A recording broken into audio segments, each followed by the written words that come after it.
Smoke billows from the 20th floor of Pine Heights luxury apartments as firefighter James Connor stands alone at the building's entrance. His colleagues have retreated, deeming the structure too unstable. But Connor hears something above, the roar of the flames, a sound that makes his decision for him. Against direct orders, he charges inside, oxygen tank strapped to his back, axe in hand. What he discovers in the building's sub-basement will shake the foundations of American society. Behind a hidden door, past the smoke and flames, lies evidence of a conspiracy so vast it seems impossible, but the truth cannot be denied, not with the proof Connor is about to uncover. When an off-duty firefighter defies orders to investigate strange sounds in a burning building, what dark secrets will he expose? Let me know where you're watching from, and don't forget to subscribe. Tomorrow's video will reveal the full story that stunned an entire nation. The morning sun filtered through the kitchen blinds as James Connor studied the family photo on his refrigerator. It was taken last summer at Jenny's graduation from middle school, his daughter beaming in her blue dress, Sarah's arm around her shoulders, and him still in his dress uniform from the ceremony. He touched the photo's edge, straightening it slightly, a habit that made Sarah tease him about his firefighter's need for precision. "Dad, have you seen my presentation folder?" Jenny's voice carried down from upstairs, tinged with that particular teenage panic that made everything sound like an emergency. "Check the dining room table," he called back, turning to flip the pancakes on the griddle. The local news played quietly on the kitchen TV, another story about missing persons in the city. Fourth one this month. Sarah entered the kitchen, all ready, dressed for her hospital shift, her scrubs bearing the logo of Pine Heights Medical Center. She wrapped her arms around him from behind, peering over his shoulder at the pancakes. "You're burning the edges again." "I am not," he protested, though. He quickly adjusted the heat. "It's called caramelization." "It's called distraction," she corrected, reaching past him to turn down the burner. "You've been watching the news again, haven't you?"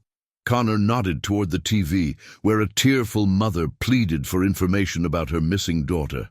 3 of them worked at that new tech startup. Seems like more than coincidence, Dad. Jenny burst into the kitchen, waving a manila folder. "Found it, but I need you to look at something." She spread her presentation materials across the counter, pushing aside Connor's coffee mug. "It's about human trafficking for my social studies. E-project. Did you know that most victims are actually hidden in plain sight, like in regular buildings and businesses?" Connor studied the statistics his daughter had compiled. "That's some heavy material for 8th grade. "Mrs. Rodriguez says we need to be aware," Jenny replied, organizing her papers with the same precision her father applied to his equipment checks. "Because it's not just something that happens in other countries. It's happening right here, maybe even in buildings we pass every day." Sarah squeezed Connor's shoulder. "Just remember to keep it age-appropriate for your presentation, honey." The morning news shifted to traffic, showing aerial footage of downtown.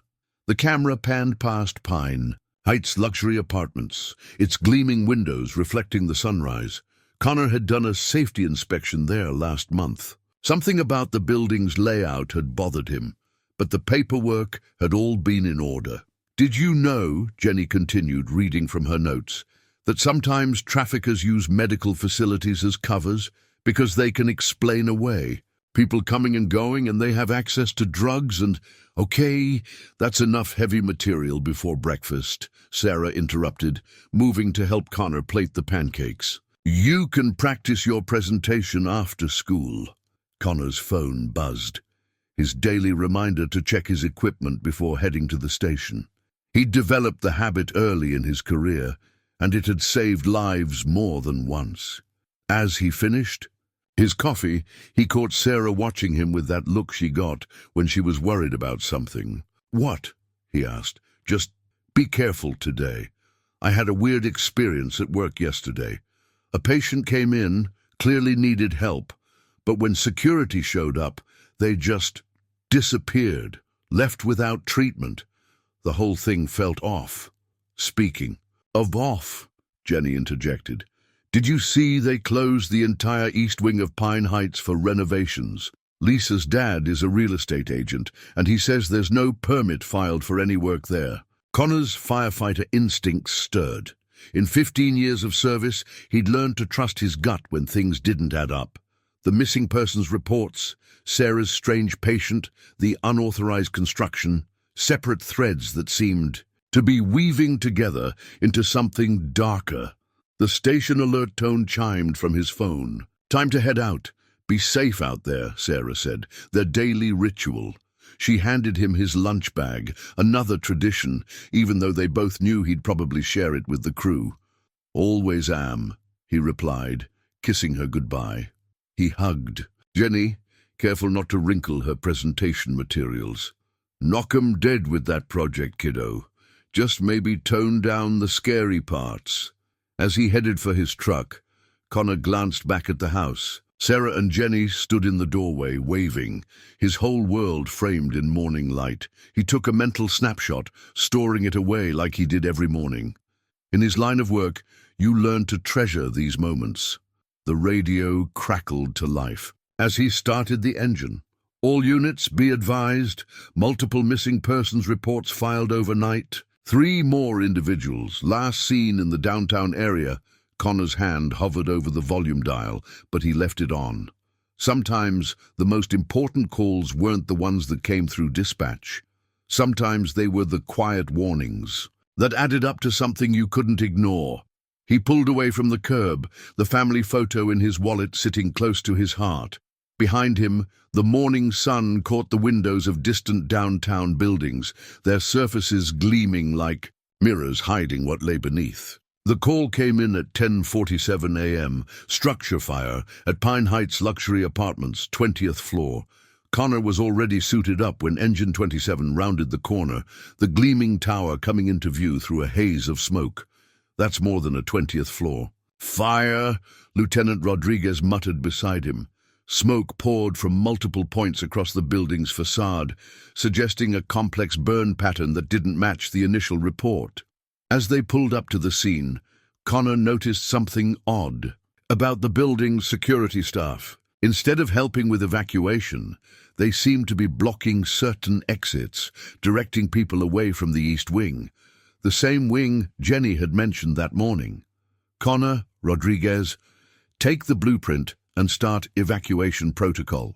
Captain Chen tossed them a rolled tube containing the building's emergency plans. Security says the fire's contained, but I want a full sweep. Connor unrolled the blueprint on the hood of the truck, his trained eye immediately catching discrepancies. Sir, these plans don't match the inspection I did last month.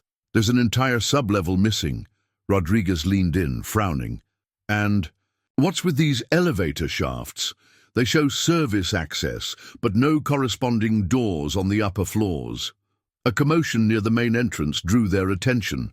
A woman in medical scrubs was arguing with security guards, gesturing frantically toward the building. My patients! I have patients who can't evacuate on their own. Connor started toward her, but one of the guards quickly led her away. Through the glass doors, he caught a glimpse of her ID badge. Pine Heights Medical Research Center, a facility that hadn't been included in any of his previous inspections.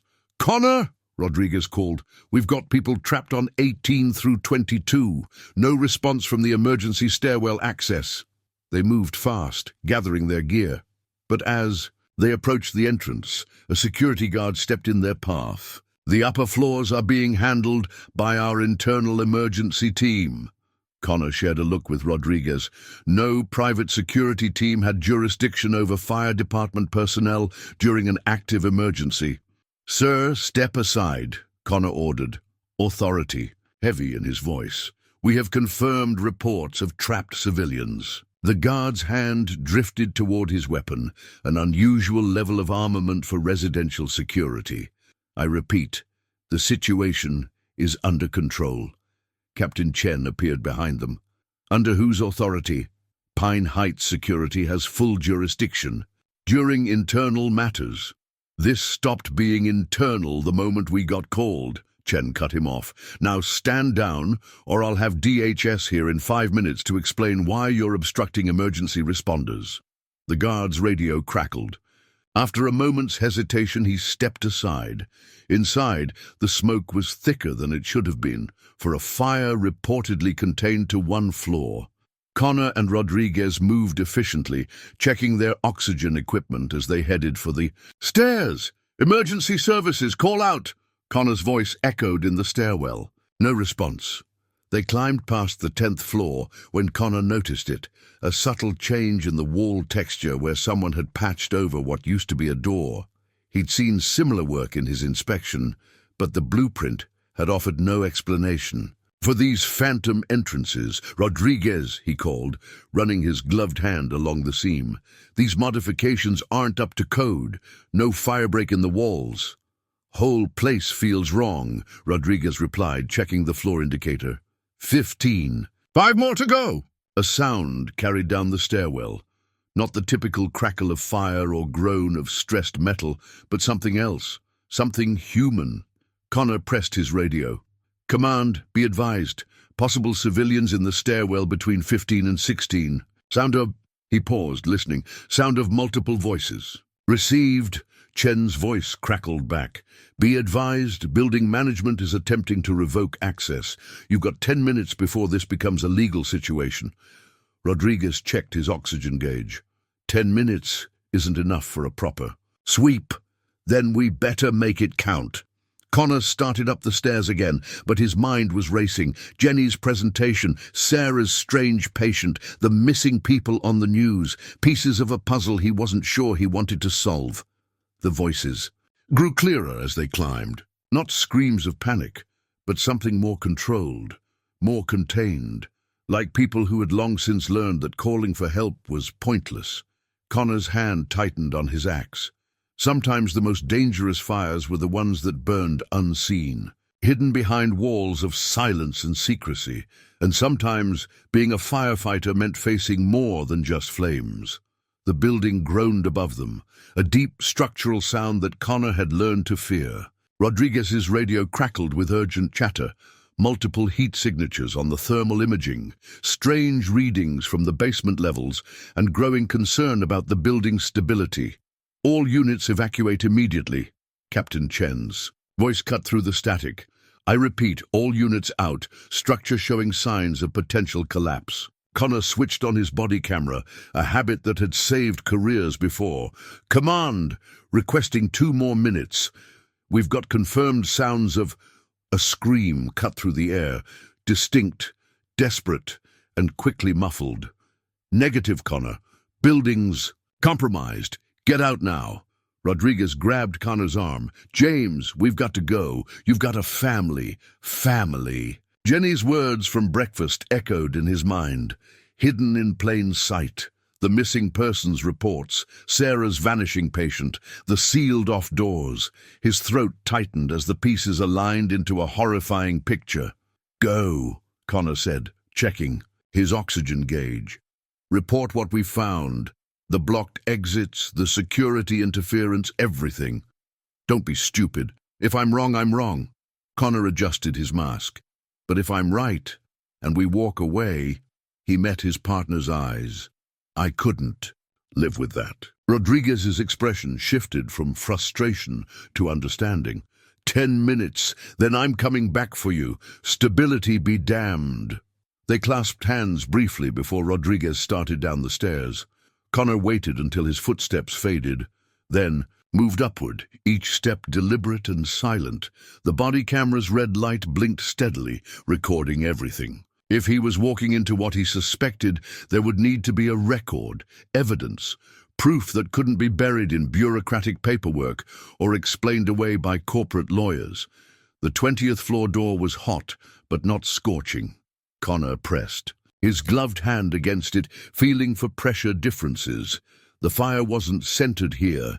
This was a diversion. Smoke without significant heat, designed to trigger evacuation protocols without causing structural damage. His radio buzzed. "Connor, where are you?" Chen's voice was tight with concern. He took a deep breath. "Sir," Requesting permission to check. Sub-level B3. Negative. That level doesn't exist on any plans. Exactly. Connor's voice was firm.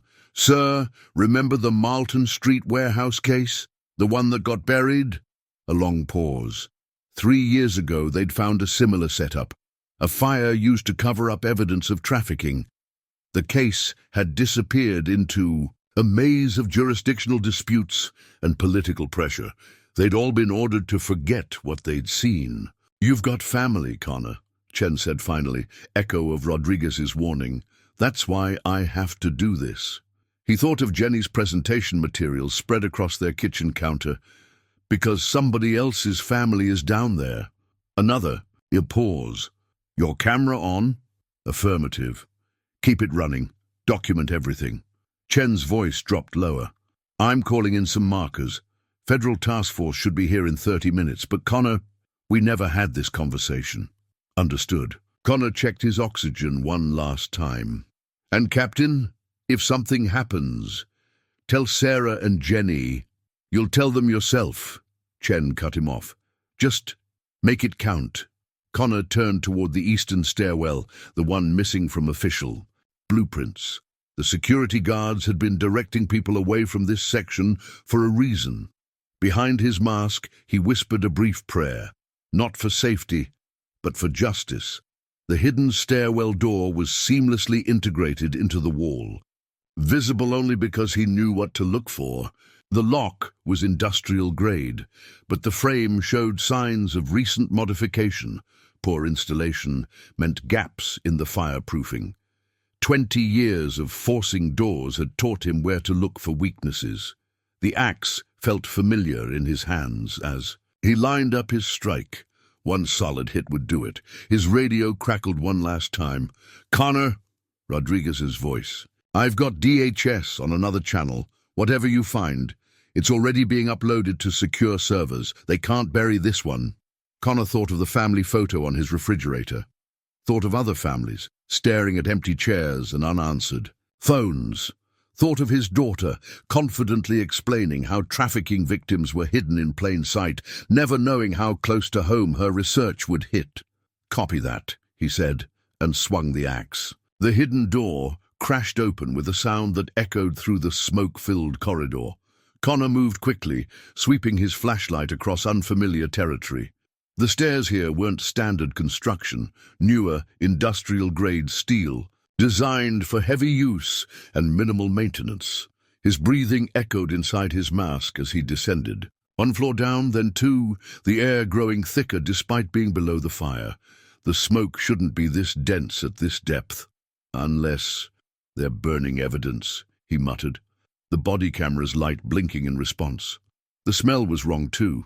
Not just smoke, but something chemical. Industrial-grade cleaning supplies like Sarah used at the hospital. A keycard reader glowed red beside a heavy security door, its display showing medical personnel only. Connor reached for his radio, then stopped. The signal probably wouldn't penetrate this deep anyway. The stairs continued down, but a sound drew his attention, a soft mechanical whir. An elevator, running despite the fire protocols that should have shut down all building systems. He pressed his ear to the shaft wall, tracking its movement. Going down, always down. His flashlight beam caught something in the corner. A plastic ID badge, partially melted but still legible. Dr. Elizabeth Chen, research director. The photo showed a woman in her 50s, but it was the logo that made Connor's blood run cold. Pine Heights Medical Research Center, sub-level B3, the same level that didn't exist on any official plans. He photographed the badge with his body camera. Before pocketing it, the elevator sounds had stopped, 3 levels down, he estimated. Where the blueprints showed solid foundation, someone had built a secret facility. A crash echoed from above, part of the building shifting. Time was running out. Connor moved faster, following the stairs down until they ended at another security door. This one had a biometric scanner, but the frame... He ran his fingers along the edge. Cheap contractor work, rushed installation. They'd prioritize speed over security, probably never expecting anyone to find this level. His axe would make short work of it, but first he needed to document everything. Connor spoke clearly for the camera.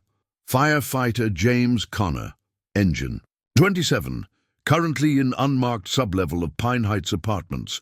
Evidence of unauthorized medical facility and a scream cut through the silence, closer now. Female, young, followed by voices, sharp commands in multiple languages. Connor readied. His axe, but movement caught his eye. A ventilation duct, larger than standard code allowed, and inside he pulled back the grill. A stack of files had been hastily shoved inside, some still smoking from an attempted burning. The top folder was labeled Transport Schedule, Q4. Inside, columns of dates, names, and destinations. Human cargo. His hands shook as he photographed each page. The scope of it. This wasn't some small operation. This was systematic, organized. Names of politicians, judges, corporate executives, lists of people who'd been paid to look the other way. Another crash from above, closer this time. Part of him wanted to retreat, to get this evidence to safety. But that scream. He'd once asked his captain why they ran into burning buildings when everyone else ran out. The answer had stayed with him. Because sometimes being human means doing the impossible thing, the dangerous thing, when it's also the right thing. Connor squared up to the security door, positioning his axe. The expensive lock was useless against poor installation. One good hit would "Stop right there, firefighter." The voice came from behind him, accompanied by the distinct sound of a weapon being cocked. Connor turned slowly, hands raised, camera still running. A security guard stood at the landing, pistol aimed center mass. Not standard security gear. This was military-grade hardware. "The building's being evacuated," the guard said. "You're in a restricted area." "There are people screaming for help," Connor replied, keeping his voice steady. "Construction noise. Now turn around," and another scream cut through the air, unmistakably human. The guard's eyes flickered toward the door just for a moment. Connor had spent 20 years learning how fire moved, how smoke behaved, how to read a room in seconds. The same instincts that kept him alive in burning buildings screamed now. The guard was alone, nervous, probably not expecting resistance this deep in their facility. The axe was still in his hand. The guard saw his decision a moment too late. Connor swung in a practiced arc, the axe head striking the gun hand with precision. The weapon clattered down the stairs as the guard stumbled back, reaching for a radio. Connor didn't give him the chance. A practiced sweep took the guard's legs, out, sending him hard against the railing. The radio skittered away into the shadows. The guard slumped, dazed but conscious. His ID card hung from his belt, a high-level security badge. Connor grabbed it, noting the access codes printed in tiny text on the back. "You don't understand what you're into," the guard groaned. Connor zip-tied the guard's hands, using his radio cord. "I understand enough."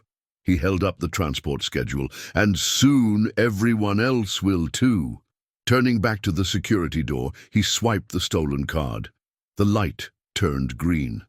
Behind his mask, Connor whispered a quiet apology to Sarah and Jenny. This wasn't going to be the quick in-and-out operation he'd promised himself. But some fires couldn't be fought from the outside. The door opened with a pneumatic hiss, revealing a sterile white corridor that looked more like a high-tech lab than a residential building's basement. Somewhere ahead, medical equipment beeped. Steadily, Connor adjusted his mask and stepped through. The real descent was just beginning. The sterile corridor stretched ahead, emergency lights casting alternating patterns of shadow and sickly fluorescence. Connor moved quietly despite his gear, years of experience guiding each step. The air here was different, filtered, climate-controlled, heavy with antiseptic. A nurse's station sat empty, monitors still glowing with vital sign readouts. Connor swept his flashlight across abandoned coffee cups and half-completed paperwork. A clipboard held what looked like a patient transfer schedule, but the terminology was wrong. Units instead of names. Processing instead of treatment. His body camera recorded everything as he photographed the documents. A medical cart stood nearby, its contents telling another story. Sedatives in doses too high for normal medical use. Restraints labeled as transport equipment. A soft whimper echoed from somewhere ahead. Connor followed the sound, passing rooms with reinforced observation windows. Inside each, hospital beds with heavy restraints, some recently used. The beeping of medical monitors grew louder, more insistent. Room 23 was different. The window was frosted over, but light spilled from beneath the door. Voices murmured inside, not English, maybe Mandarin. Connor recognized the tone of fear, a language that needed no translation.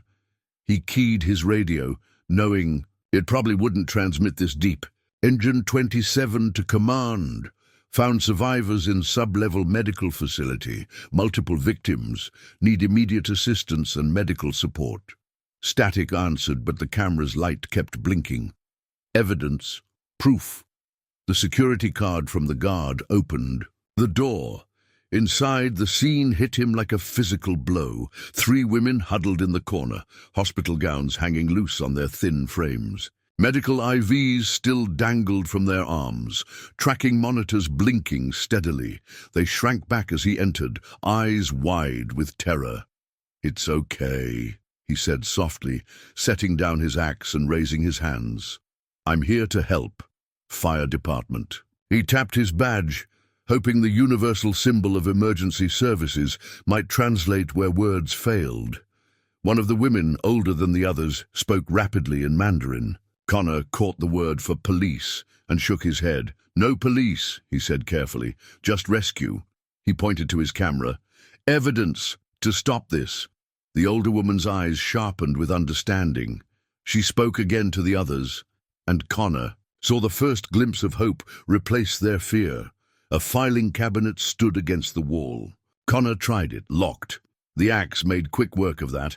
Inside, medical records told the facility's true purpose. Each file detailed a person's procurement, medical assessment, and intended placement. Dates, locations, prices. The latest. Files were still warm, rushed here for destruction when the fire started. Connor photographed everything, hands steady despite his rage. Names of victims matched the missing persons reports from the news.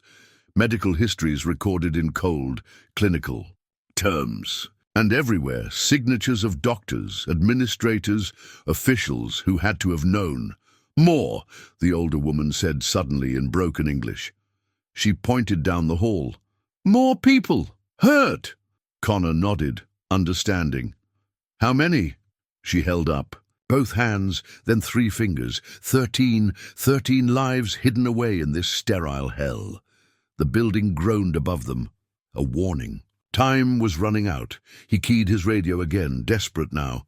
"Command, if you can hear me, sub-level B3. 13 victims found. Need immediate medical support and—" A new sound cut through the static. Boots on stairs, multiple sets moving. "Fast." The older woman grabbed his arm. "Bad people coming. Always same. When loud things happen, they come. Take people away." Connor's mind raced. The fire was a distraction but also a trigger, a signal to clear out the facility. They'd be coming to transfer the victims before help could arrive. He looked at the 3 women, then at the door. Running footsteps grew closer. Maybe 2 minutes before the cleanup crew arrived. His oxygen gauge showed half a tank. Enough to get himself out, but not with civilians, not through smoke-filled stairs. They'd need another way, the ventilation system. He'd seen the oversized ducts earlier, big enough for files, or for people being moved secretly between floors. "Can you walk?" he asked, miming the action. The women nodded. "Good, we'll help the others." But first, he turned to the filing cabinet, to the evidence of countless lives destroyed. The camera recorded as he pulled out his emergency flare. "Sometimes," he told his camera, "the only way to fight a fire is with another fire." The flare ignited with a snap, casting the room in harsh red light. Connor dropped it into the cabinet. Papers caught quickly, decades of crimes turning to ash. Let them try to salvage their records now. He helped the women up, moving with renewed urgency. 13 people to save, a facility to expose. And somewhere above, a cleanup crew racing to silence everything. Connor retrieved his axe, feeling its weight. He'd trained to fight fires, to save lives, but sometimes he realized you had to be willing to burn down one world to save another. The older woman touched his arm again, her eyes clear and determined. "We show you others." Connor nodded, readying his axe. "Yes, we save everyone." Down the hall, a door slammed open. Voices barked orders, harsh and urgent. The real rescue was about to begin. Connor moved swiftly down the corridor, the 3 women close behind him. The older woman, who had introduced herself as Min, pointed to a heavily secured door at the end of the hall. "Others there. Bad lock." The security card blinked red. When he tried it, higher clearance needed. Behind them, voices grew closer, accompanied by the rhythmic sound of boots on stairs.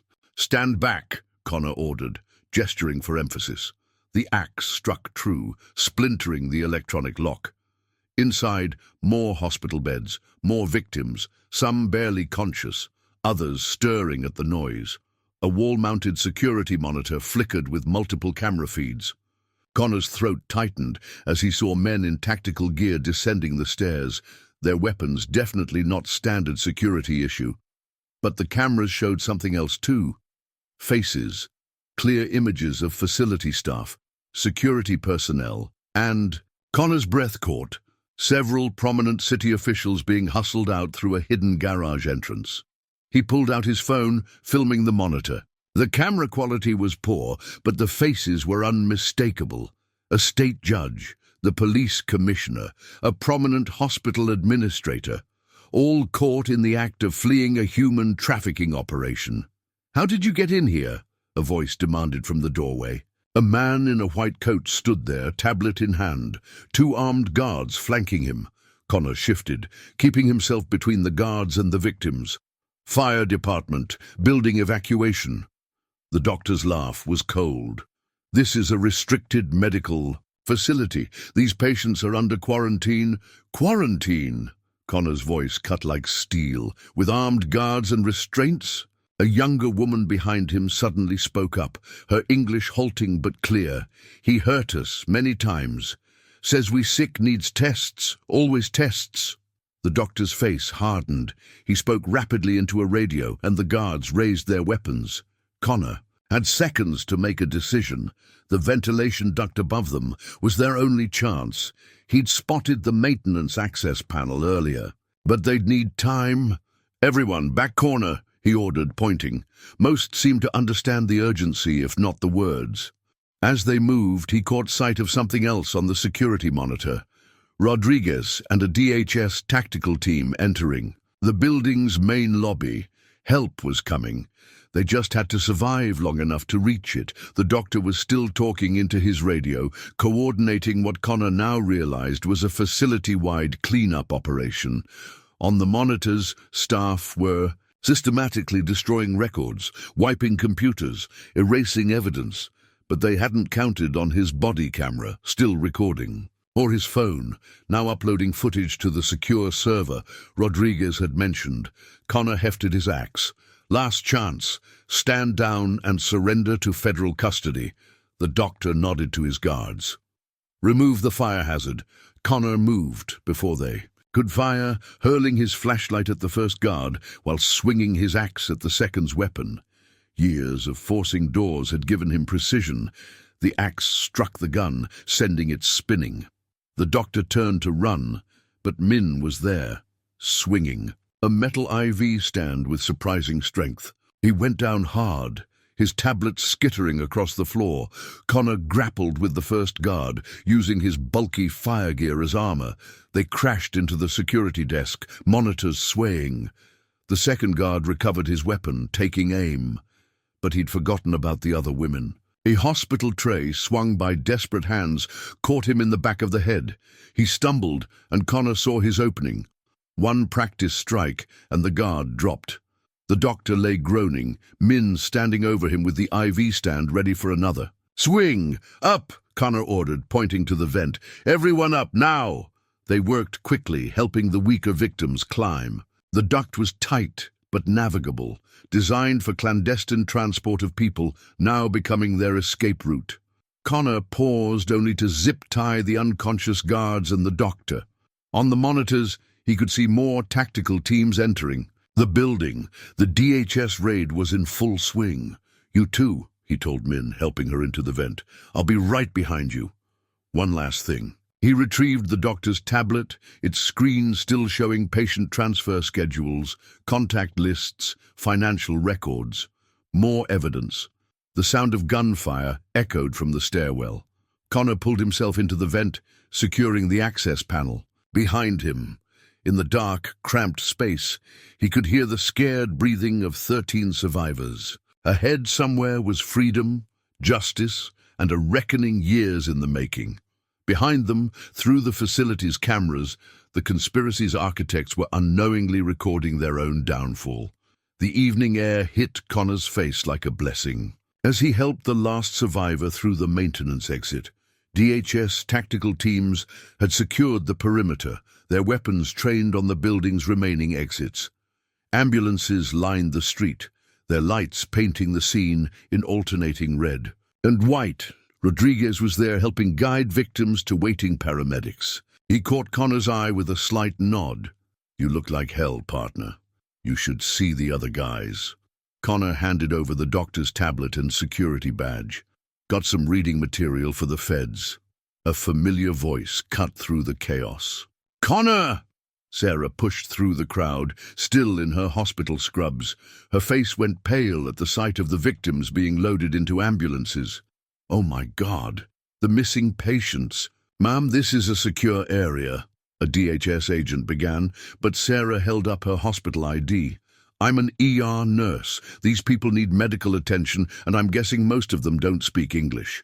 The agent hesitated, then nodded. Sarah squeezed Connor's, and before hurrying to help the paramedics, Detective Lisa Martinez approached, her badge catching the emergency lights. "Quite a mess you've uncovered, Connor. Mind walking me through it?" Connor gestured to his body camera. "Got it all here, plus whatever survived the fire in their records room." "About that fire," Martinez's eyes narrowed. "Convenient timing. Sometimes evidence burns," Connor met her gaze steadily. "But sometimes it survives in ways you don't expect." Martinez's lips twitched. She'd been investigating the missing persons cases for months, hitting walls of bureaucracy and silence. "We've already arrested 3 judges and the police commissioner. Found them trying to slip out through a parking garage. Caught on camera, I bet. Along with about 24 other prominent citizens." She pulled out her notebook, its pages already filled with preliminary notes. "This is going to be big, Connor. Federal Task Force big. We'll need your full statement." Min approached, a blanket around her shoulders. She spoke rapidly to Connor in Mandarin, gesturing at the building. "She says there are other facilities," Connor translated.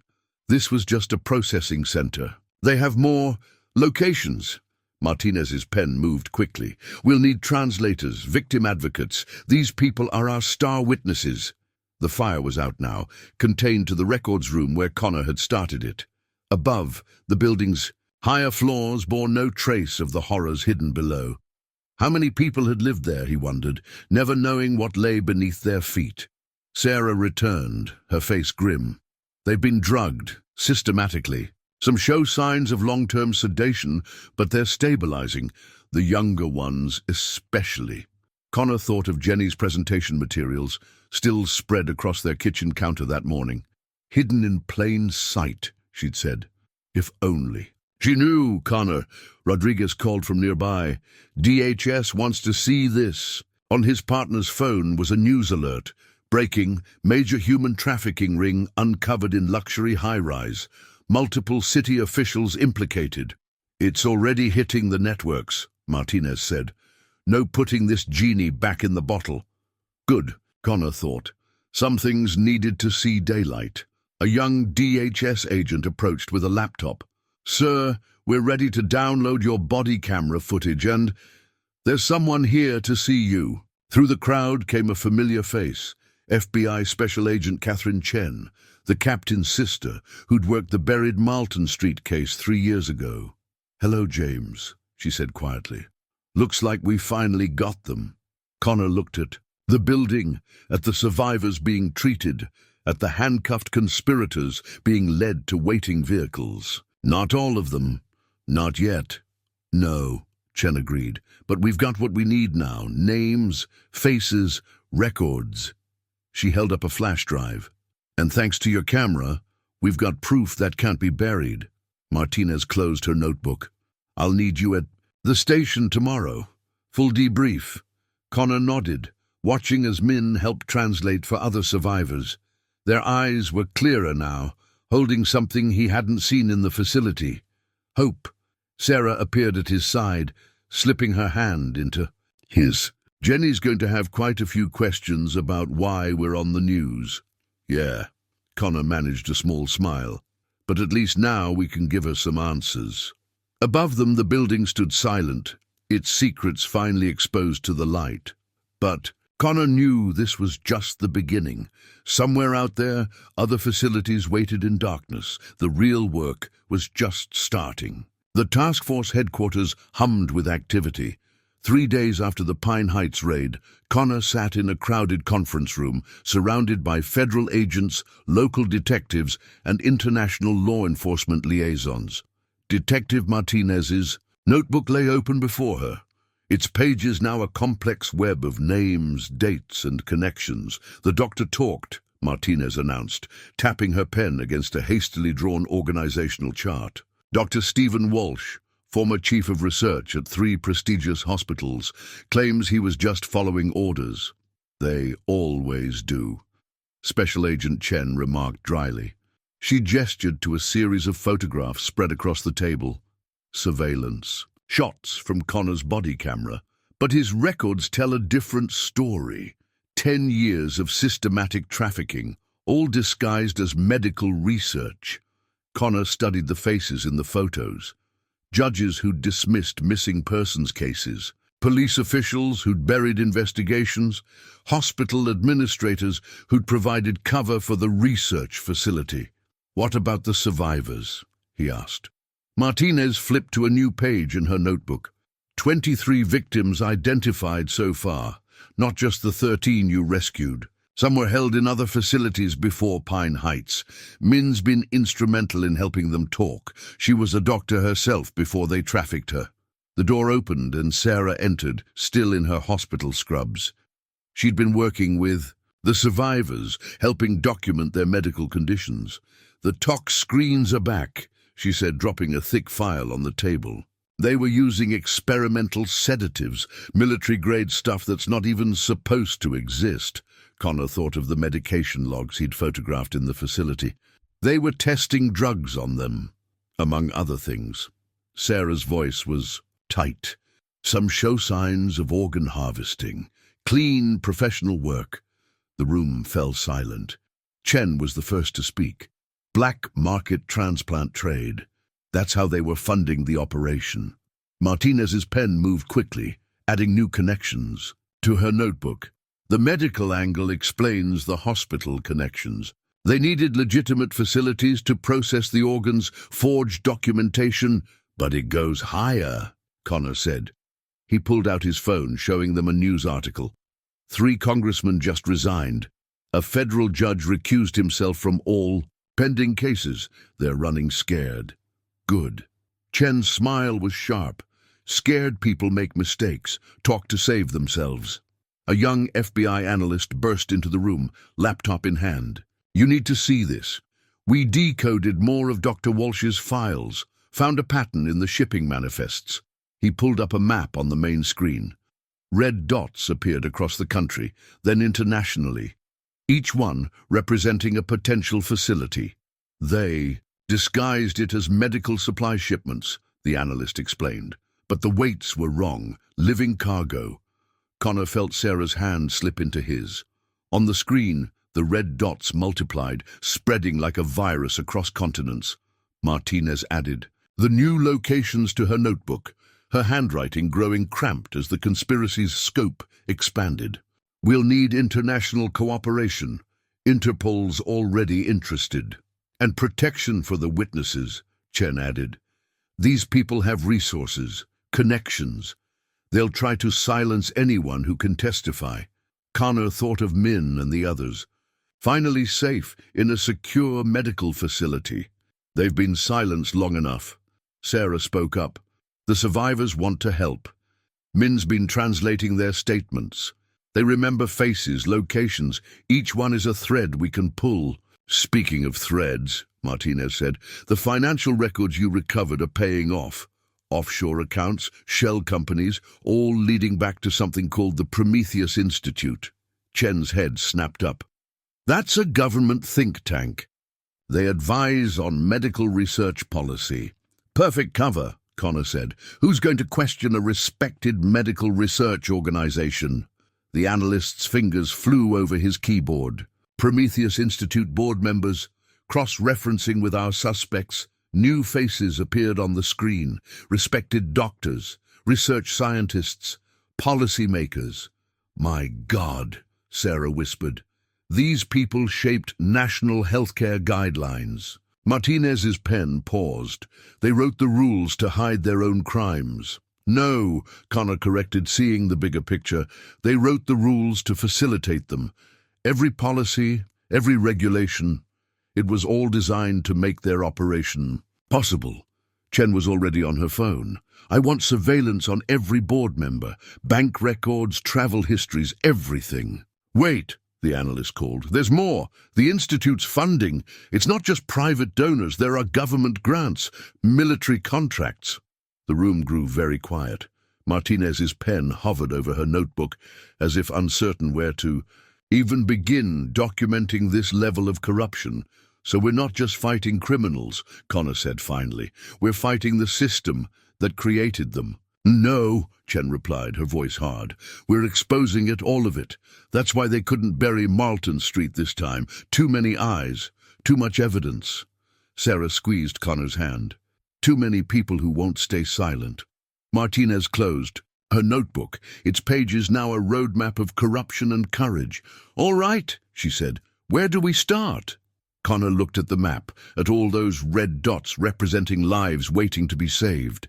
We start with the truth, and we don't stop until everyone hears it. The safe house wasn't much, a small apartment in a quiet suburb, but it was secure.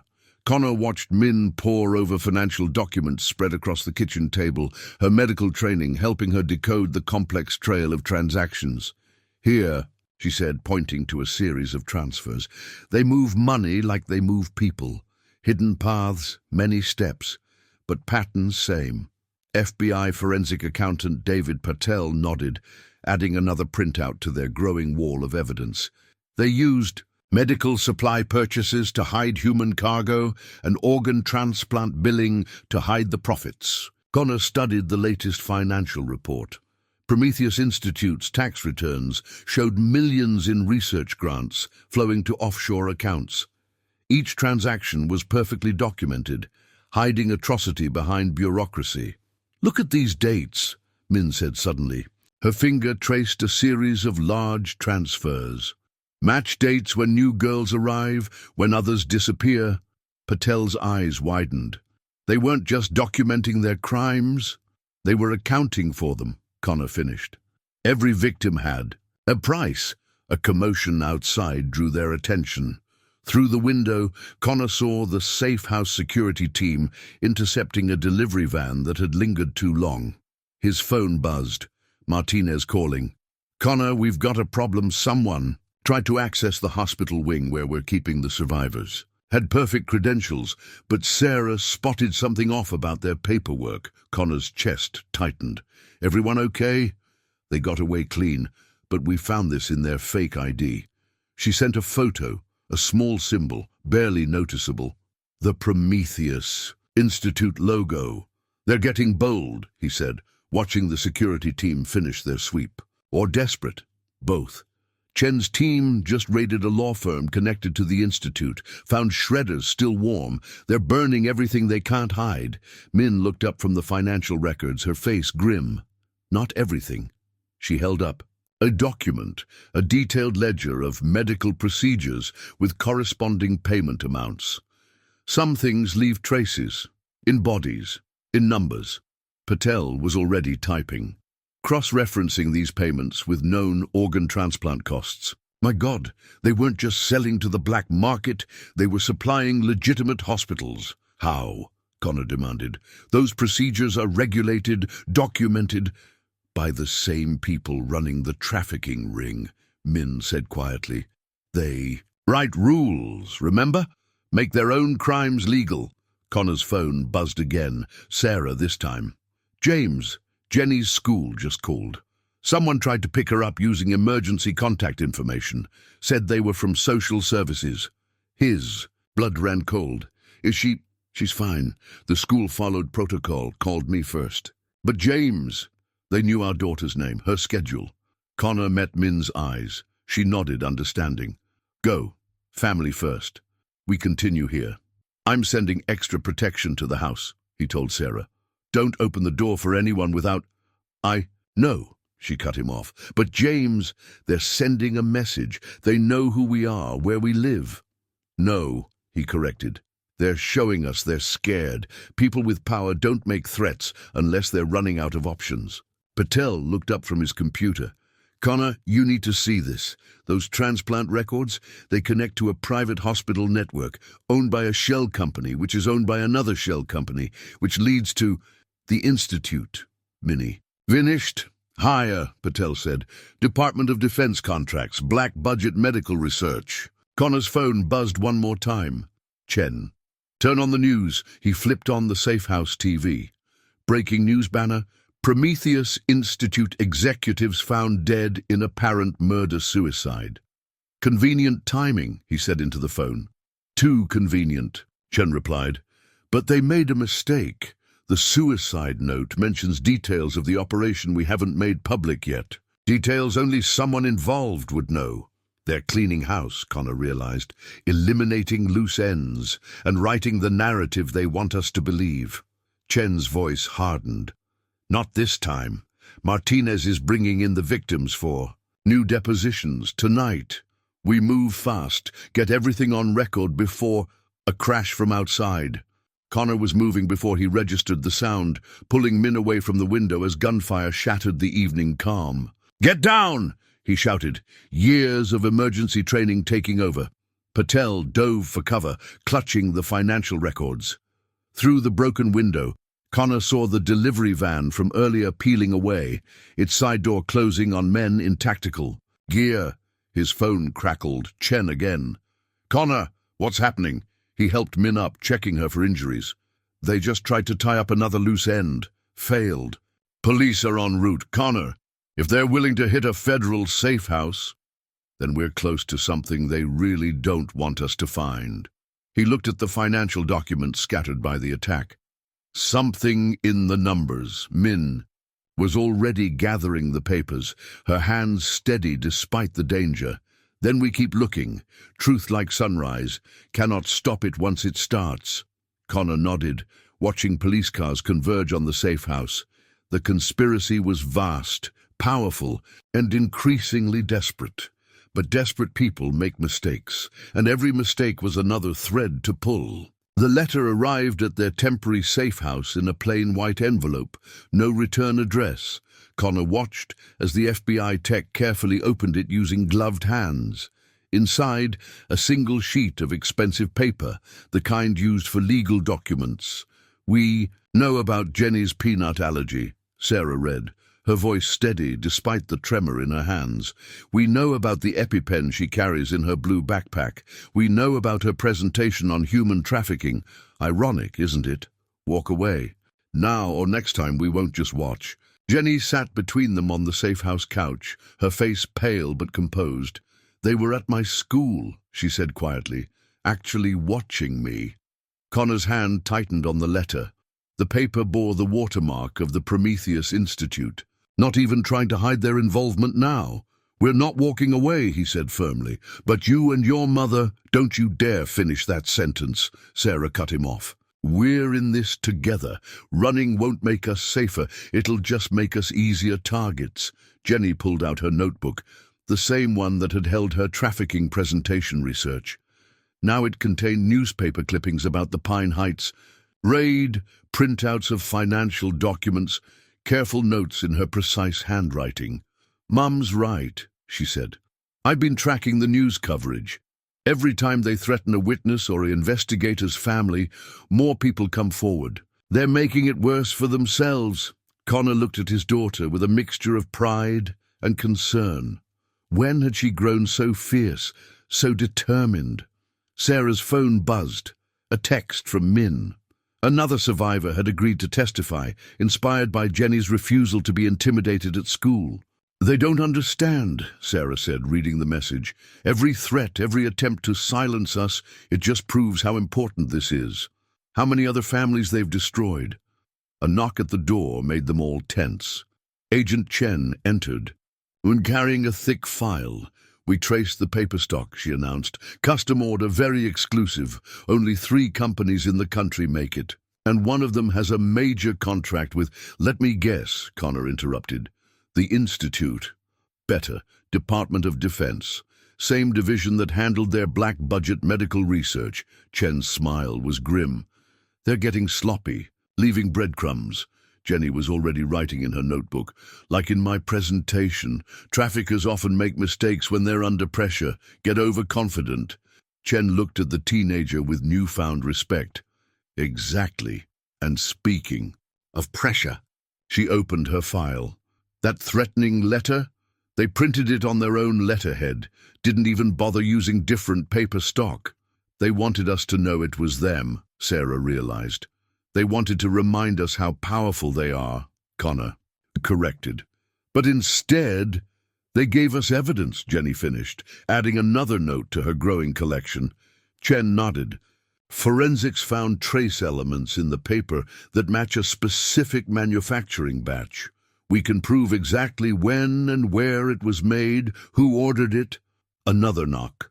Martinez this time, looking energized despite the late hour. "The letter worked," she announced. "Just not how they intended." 3 more survivors came forward after hearing about the threat against your family. "They're saying if a kid can stand up to these people."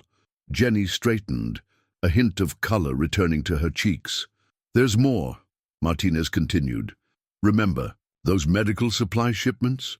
The ones that didn't match their manifests? A dock worker recognized the pattern from Jenny's school presentation when it made the local news.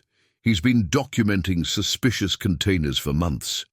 Connor looked at his daughter with dawning understanding. Her school project hadn't just been research. It had helped create awareness that was now bearing fruit. "So what do we do?" Jenny asked, pen poised over her notebook.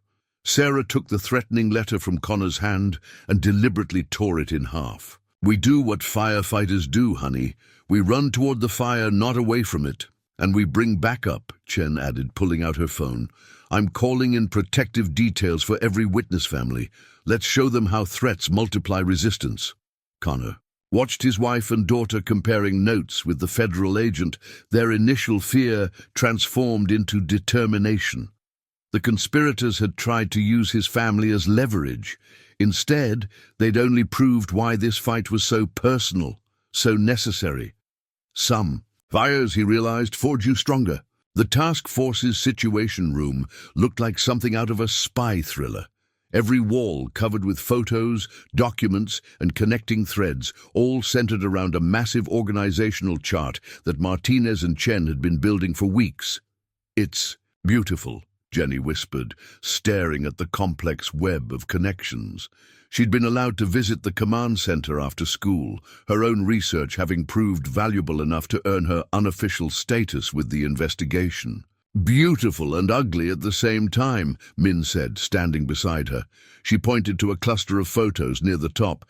"These people, they run medical companies, respected names. But here—" Her finger traced a line down to a series of shipping manifests. "They use those names to hide darkness. Connor studied the latest additions to the chart: international shipping routes, foreign bank transfers, global real estate holdings. What had started as one hidden facility in a luxury apartment building had led them to a worldwide network of trafficking and exploitation. Prometheus Institute was just the tip of the iceberg, Chen explained, adding another photo to the wall. They had parallel organizations in 12 countries, each one protected by politicians, judges, medical authorities. But they all connect back here, Martinez interrupted, tapping the center of the chart, to a private military contractor called Aegis Solutions. Sarah, who'd arrived with dinner for the team, moved closer to examine the new information. The same contractor that supplied security for Pine Heights and for every other facility we've uncovered, Connor confirmed. They didn't just provide security. They handled transport, cleanup, intimidation. They're mercenaries, Chen said bluntly, hired by governments for special medical research projects. Perfect cover for moving people across borders. Jenny was taking notes, her hand moving quickly across her paper. Like in the historical cases we studied, using official channels to hide unofficial actions. Exactly. Martinez pointed to a series of diplomatic cables they'd uncovered. Medical. Visas approved without question, research grants fast-tracked, border security overlooking obvious red flags. Because the same people approving everything were part of the conspiracy, Min added, her voice hard with personal knowledge. A young analyst burst into the room, laptop clutched to his chest. "We've found something. In the Aegis communications. We intercepted." He pulled up a series of emails on the main screen, coded messages about medical supply logistics and research subject transport. "They're moving something big," Chen said, scanning the text. "Multiple shipments converging on here." She pointed to a location on the global map. Connor felt his stomach tighten. A private medical facility in Dubai, officially registered as a therapeutic research center. But really?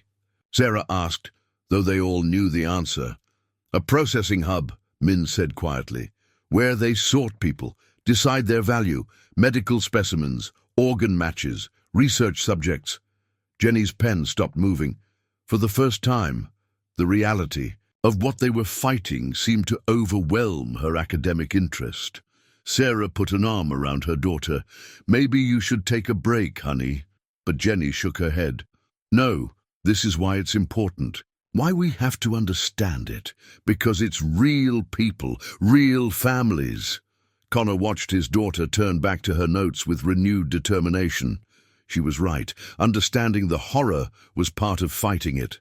"We've got movement," the analyst called out. "Multiple Aegis teams mobilizing. They know we're getting close." Chen was already on her phone, coordinating with international authorities. Martinez updated the organizational chart, adding new connections as they emerged. "Look at this," Min said suddenly. She pointed to a pattern in the shipping documents. "These dates, they match big medical conferences, times when many doctors travel, many patients transfer between facilities." Perfect cover, Connor realized. Who's going? To question medical transport during major international gatherings. Sarah's medical training kicked in, and organ transplant networks are already set up to move tissue samples quickly across borders. They're using legitimate medical infrastructure to... She trailed off as new information appeared on the screen. Passenger manifests for private. Flights to Dubai, medical supply shipments being rerouted, special security teams being assembled. They're not just moving product, Chen said grimly. They're moving their whole operation, trying to get ahead of us. Connor looked at the organizational chart, at the web of corruption and cruelty it represented. Each line, each connection was a path that had led to suffering. But now, they're running, he said. All these powerful people, these untouchable organizations, they're running scared. Min nodded. Because light is spreading. Truth cannot be contained once it starts to shine.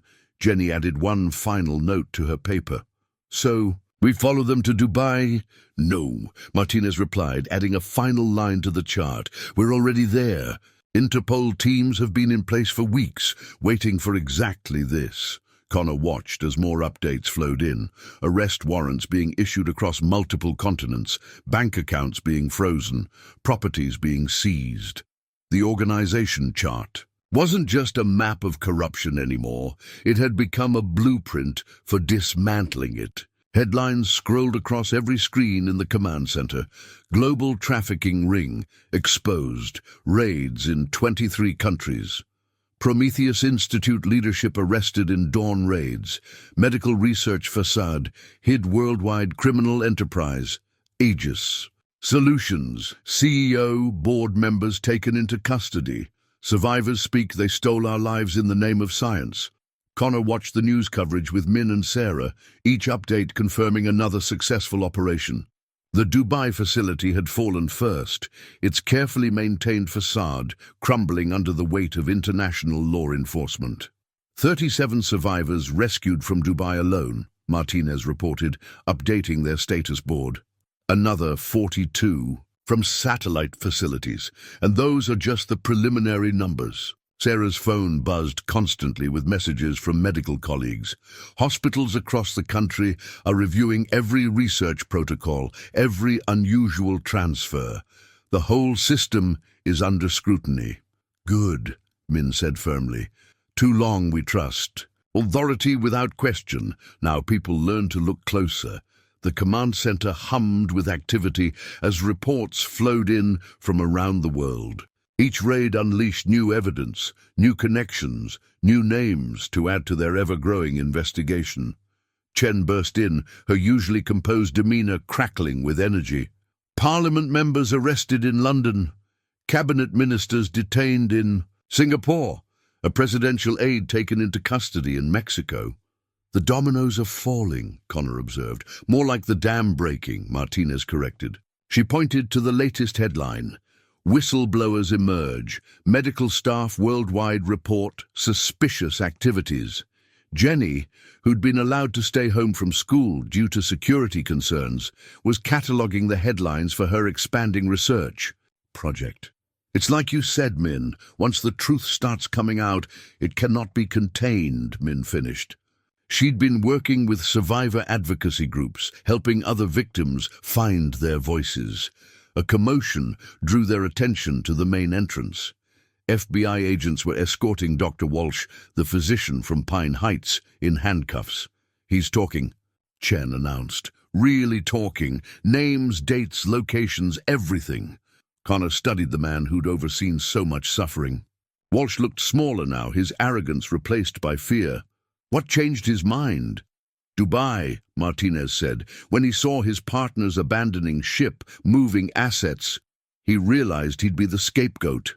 Sarah's phone buzzed again, this time with a news alert. She held it up for everyone to see. Medical board revokes licenses of 142 doctors linked to trafficking ring. They're eating their own now, Chen observed. Everyone trying to save themselves. The headlines kept coming. Organ transplant networks under federal investigation.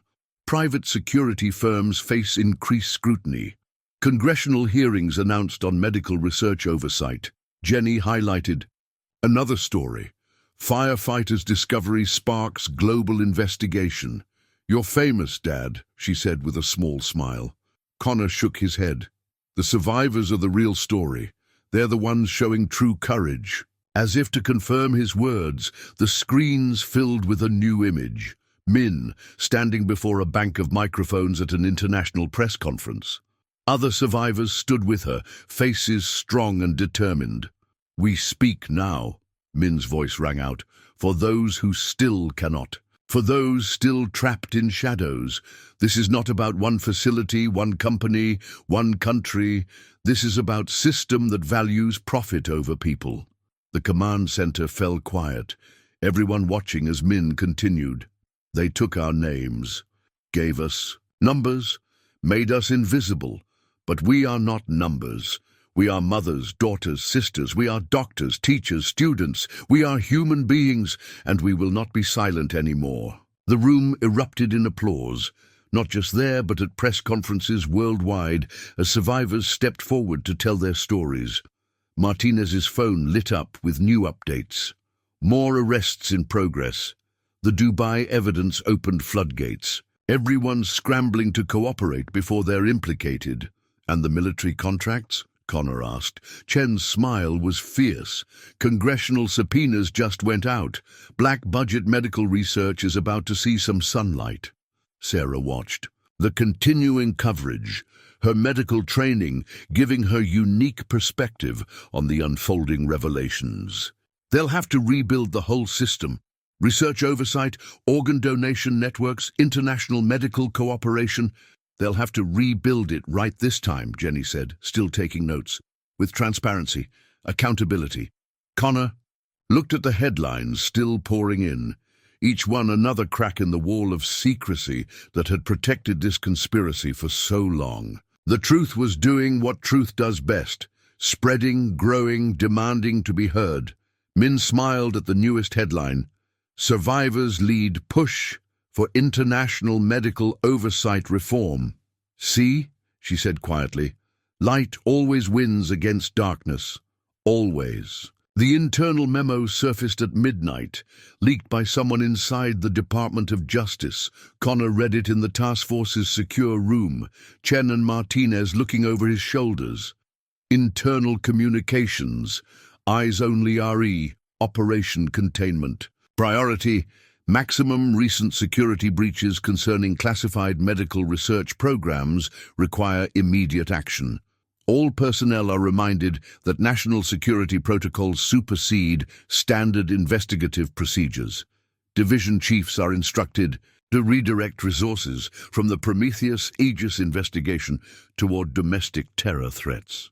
They're trying to shut us down from the inside, Martinez said, scanning the rest of the document. Look at these reassignments. They're pulling experienced investigators, replacing them with rookies. Classic bureaucratic sabotage. Chen agreed. Bury us in red tape while the real players slip away. Connor pointed to a particular paragraph. This signature, Assistant Director Wilson. Wasn't he just promoted last month? Right after the Dubai raid, Martinez confirmed. Lot of sudden promotions lately. People positioned to contain the damage. The secure room's door opened. Sarah entered with Min, both looking worried. We've got problems at the hospitals, Sarah announced. Critical evidence disappearing from locked storage, security footage corrupted. Not just hospitals, Min added. Witness families reporting pressure, jobs threatened, visa problems suddenly appear. Children's school applications rejected. Connor's phone buzzed. Jenny's school. His heart stopped until he read the message. They're trying to expel her, claiming her recent activism violates school policy. They're fighting back on every front, Chen observed grimly, using the system against us. Martinez's computer pinged with a new alert. She pulled up a series of internal police memos, each showing subtle but systematic obstruction of the investigation. Look at this language, she said. Procedural reviews, jurisdictional concerns, resource reallocation. They're not just blocking us. They're creating a paper trail to justify it. Same in hospitals, Sarah confirmed. Sudden computer system updates erasing records, equipment malfunctions destroying samples. All perfectly documented, all technically legitimate. Connor studied the growing evidence of resistance. They're using our own bureaucracy as a weapon. Every procedure, every regulation becomes another way to slow us down. While the real evidence disappears, Chen finished. She pointed to Wilson's memo again. This isn't just damage control. This is coordinated counterintelligence. Min spoke up, her voice carrying the weight of personal experience. They have years of practice hiding truth. Know every trick, every procedure can make even justice system work against justice. A junior agent burst in, tablet in hand. You need to see this. Someone's accessing the witness protection database. Security credentials check out, but the pattern. Show me, Chen demanded. The tablet displayed a log of recent database queries, all technically legitimate, all focusing on protected witness locations. "They're hunting," Martinez said quietly, "using official channels to track survivors." Connor thought of the countless systems and procedures they relied on, each one potentially compromised. How do we fight an enemy that controls the infrastructure? We don't. Jenny's voice came from the doorway. She entered carrying her research notebook. We go around it. Everyone turned to look at the teenager. She opened her notebook, revealing pages of social media analysis. While they're fighting through official channels, people are sharing their stories directly. Survivors, witnesses, even low-level employees who saw things. She pulled up various social media posts on her phone, personal accounts of trafficking experiences, security guards sharing what they'd observed, medical staff reporting suspicious patterns. They can control the system, Jenny continued, but they can't control the truth, not when it's everywhere. Martinez studied the posts. She's right. Every attempt to suppress information just makes people more determined to share it. And every act of retaliation creates more whistleblowers, Sarah added. My hospital alone has dozens of staff members coming forward now, responding to the intimidation by speaking out.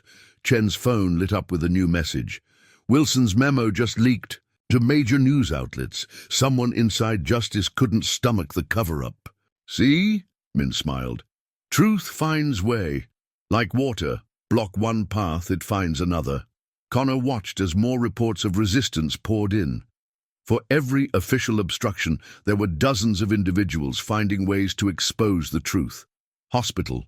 Workers preserving evidence before it could be destroyed. IT staff backing up deleted files. Security guards documenting suspicious activities. They built their power on silence, he realized, on controlling information. But now, information is everywhere.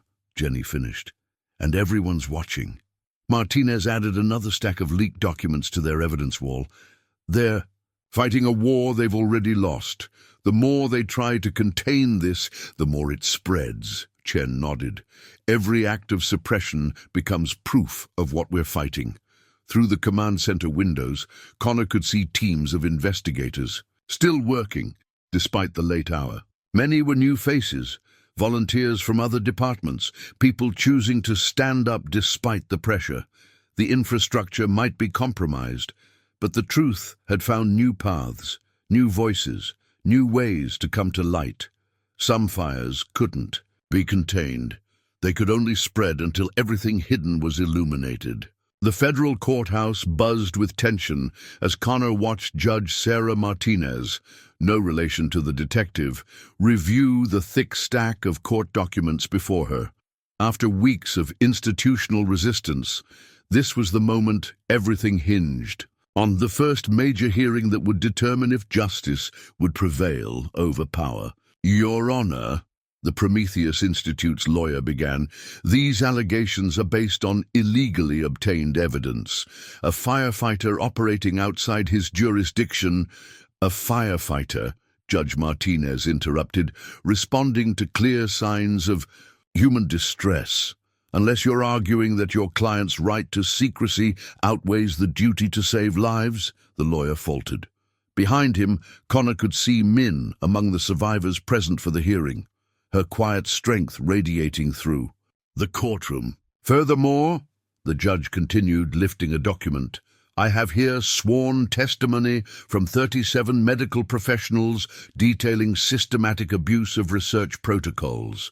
Dr. Min Lee's testimony alone documents over 200 violations of international medical law. Chen leaned over to whisper to Connor, she's using their own paperwork against them. Every protocol they created to hide their crimes is now evidence of premeditation. The judge held up another document. And this is fascinating. Internal communications showing how research guidelines were specifically modified to facilitate trafficking under the guise of medical transport. Would you care to explain that, Counselor? The defense lawyer glanced nervously at his clients, former Prometheus executives who'd expected their connections to protect them. Your Honor, matters of national security. do not include human trafficking. Judge Martinez cut him off again. But since you raised the issue, she pulled out another set of documents. I have here a formal opinion from the Attorney General's office. All national security claims related to this case have been reviewed and rejected. A murmur ran through the courtroom. Connor saw Assistant Director Wilson seated in the back, quietly get up and leave. His protection had just evaporated. Furthermore, the judge continued, given the international scope of these crimes, I am granting the prosecution's request for expanded discovery. All Prometheus Institute records, all Aegis Solutions documentation, all related government contracts, everything will be subject to complete review. The defense table erupted in whispered conversations. Their strategy of bureaucratic obstruction had just been shattered. Your Honor, a new voice called out. A silver-haired man in an expensive suit stood up. I represent several government contractors named in these proceedings. We request a temporary stay while we review sensitive materials. Denied. Judge Martinez's voice could have frozen fire. I have here, she held up another document, a petition signed by over 200 members of Congress demanding full transparency in this investigation.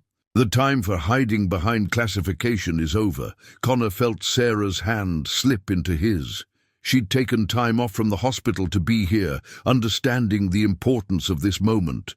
Moreover, the judge added, I am ordering immediate federal protection for all witnesses and their families. She looked directly at Min. No more intimidation, no more pressure. Anyone attempting to silence or threaten witnesses will face immediate contempt charges. The defense lawyers huddled together, their carefully constructed walls of procedure and privilege crumbling. One final matter, Judge Martinez said.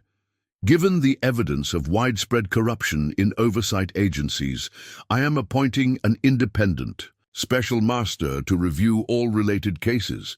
Every research protocol, every medical transport, every international transfer for the past 10 years will be examined. She lifted the final document. Connor recognized it as Min's detailed testimony about the trafficking operation. Let me be very clear, the judge declared. This court will not allow bureaucratic maneuvering to obstruct justice. These crimes were committed under the cover of legitimate authority. That ends today. She signed the order with a decisive stroke. The preliminary hearing is scheduled for next week. I suggest the defense prepare actual legal arguments rather than procedural. Delays. As the courtroom began to clear, Connor saw tears in Min's eyes, but they were tears of relief, of vindication. This is moment, she whispered, when system works like it should, when truth matters more than power.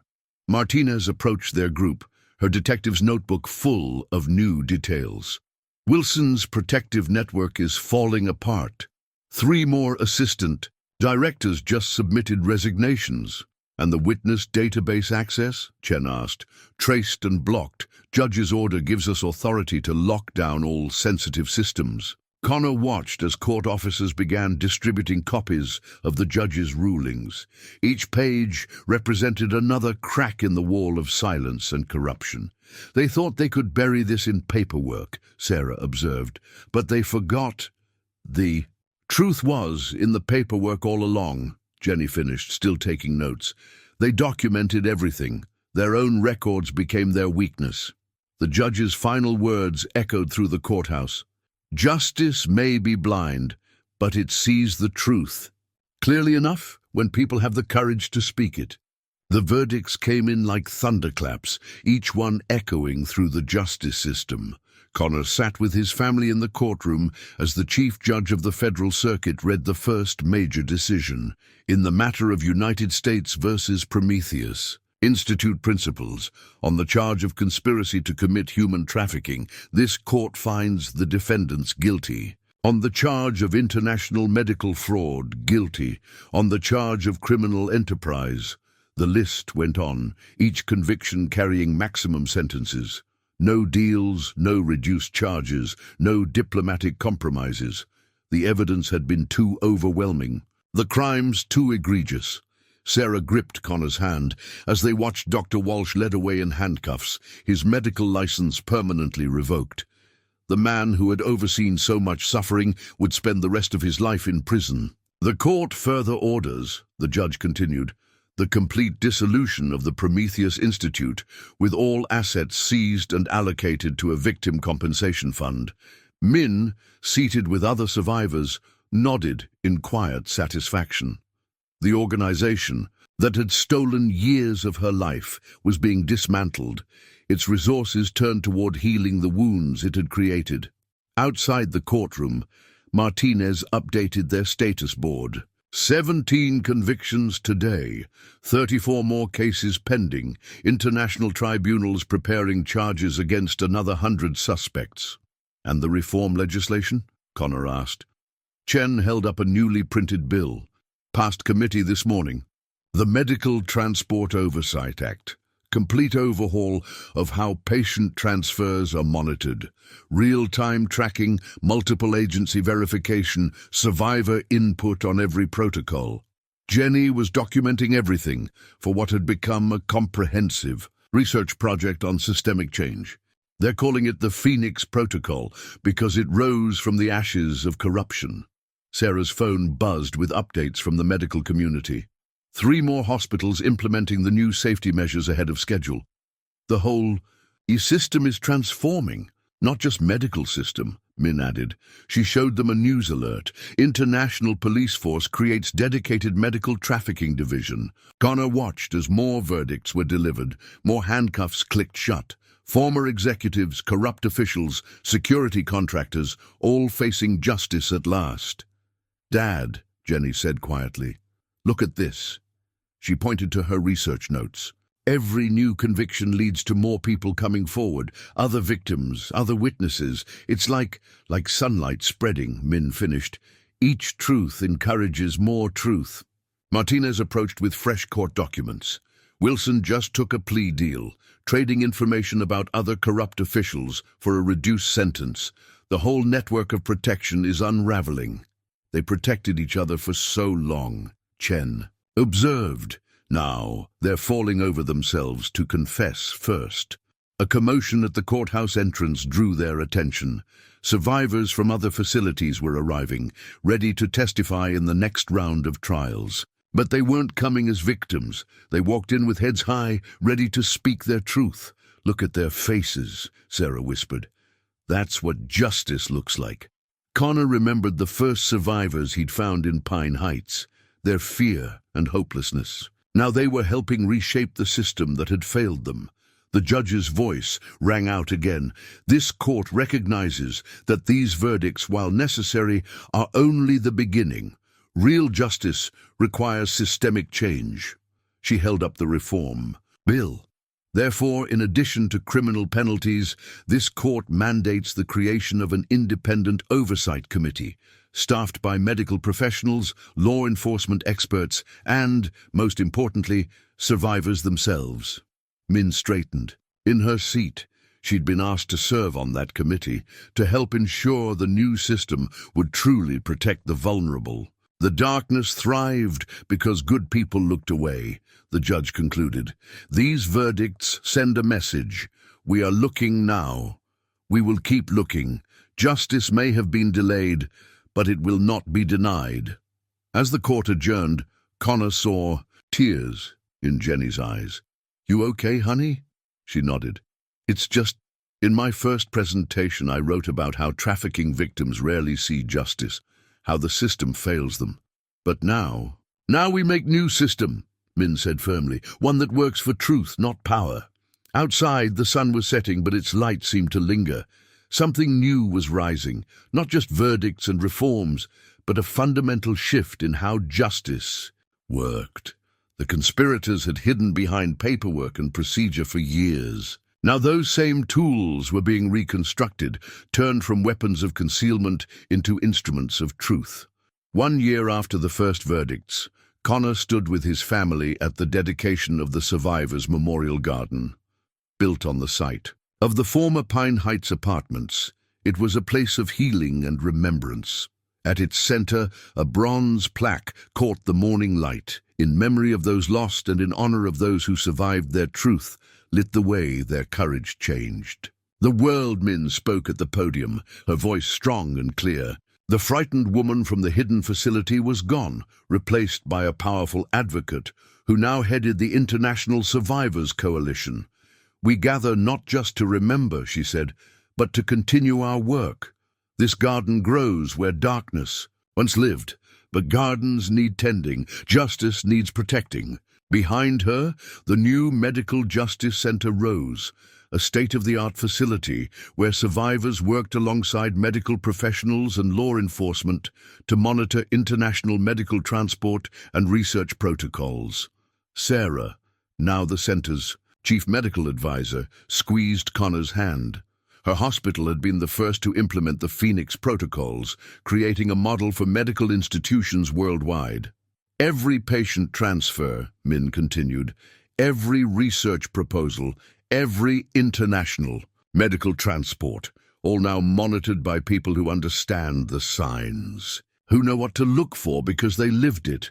Jenny, home from her first semester at college where she was studying international law, took notes in a new notebook.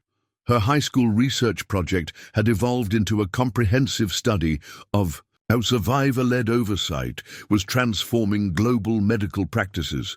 Martinez and Chen stood nearby, their task force now a permanent division dedicated to medical trafficking prevention. The organizational chart in their office had been replaced by a map showing success stories, rescued victims, reformed institutions, new protective protocols. But memorials are not enough, Min declared. Action honors memory. Today we announce the first graduates of our Survivor Advocate program. 20 people stood, each wearing the program's Phoenix pin. Former victims who had trained to become part of the new oversight system, ensuring that the reformed protocols served their intended purpose. They tried to make us invisible, Min said. Now we are the ones who watch, who protect, who prevent. What happened to us from happening to others? Connor remembered the frightened women he'd found in that hidden facility. Now he watched as survivors took positions of authority throughout the reformed system. Medical review boards, transport oversight committees, policy advisory groups, all staffed by people committed to protecting the vulnerable.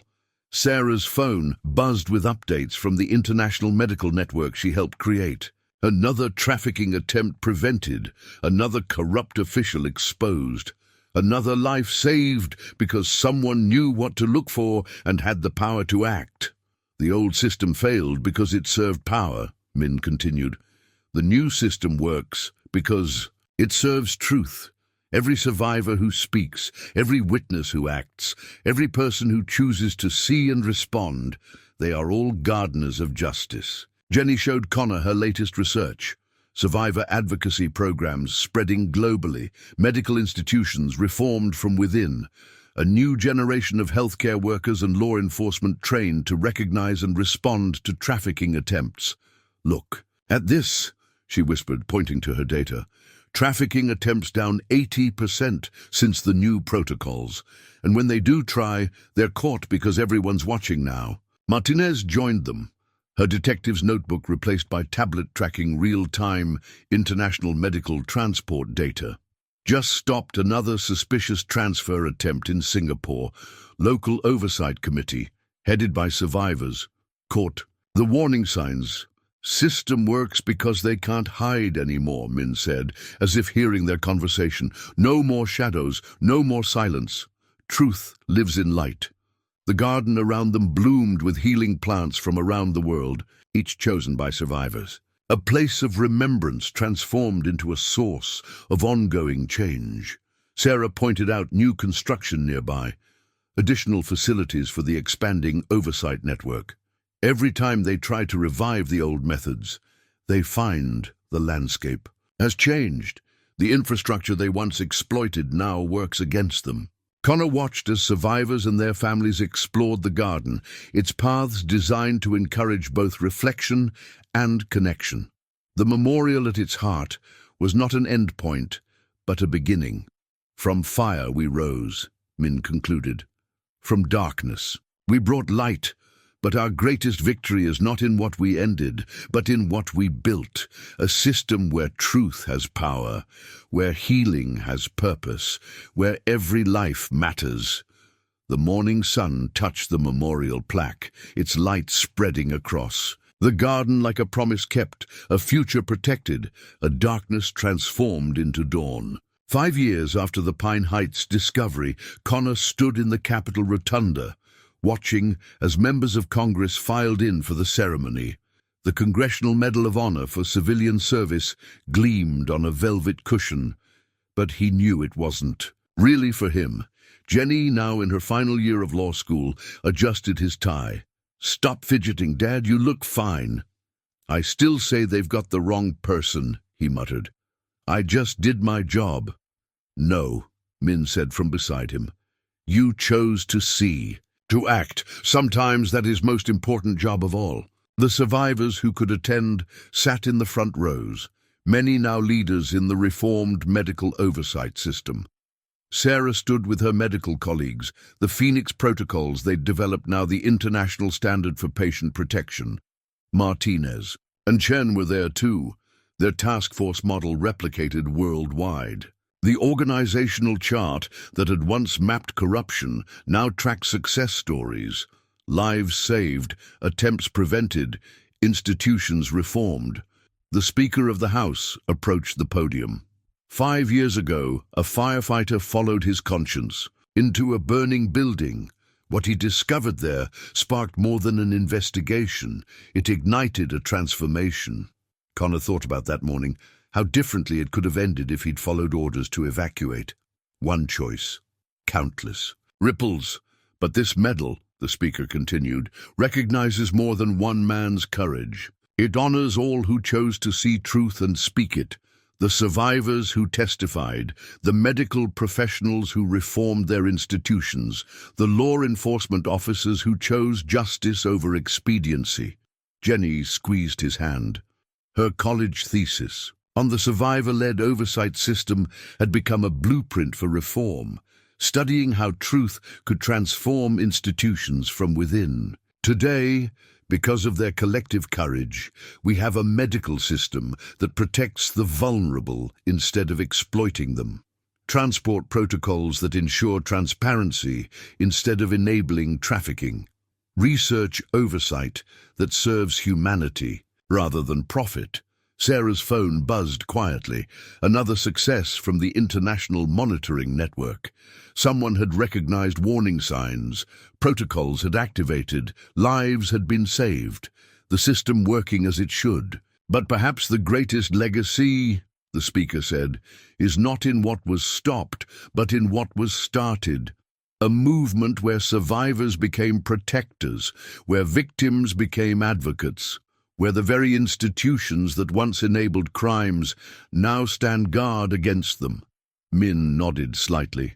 The International Survivors Coalition she led had grown into a powerful force for change, its members serving throughout the reformed system.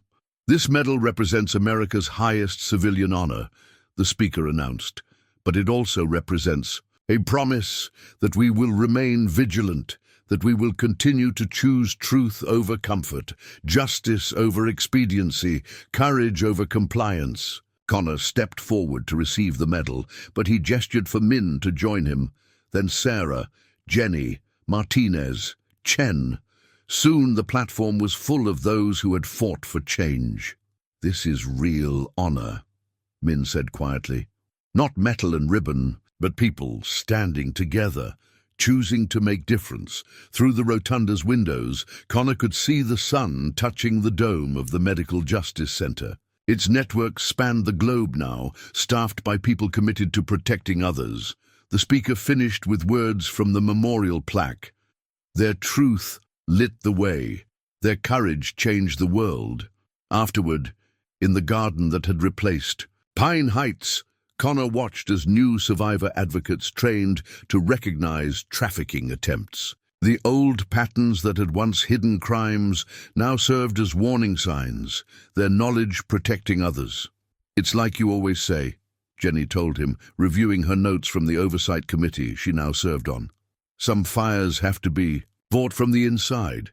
Sarah showed him the latest data from the International Monitoring System. Attempts down, interventions up, the reformed infrastructure working to protect rather than exploit. System changes because people change it, Min observed. Every day someone chooses to see, to act, to protect. Connor touched the medal, thinking not of the ceremony, but of all it represented. The survivors who had become guardians. The institutions, transformed by truth. The ongoing work of protecting others. You know what this really means? He said finally. It means the fire's out.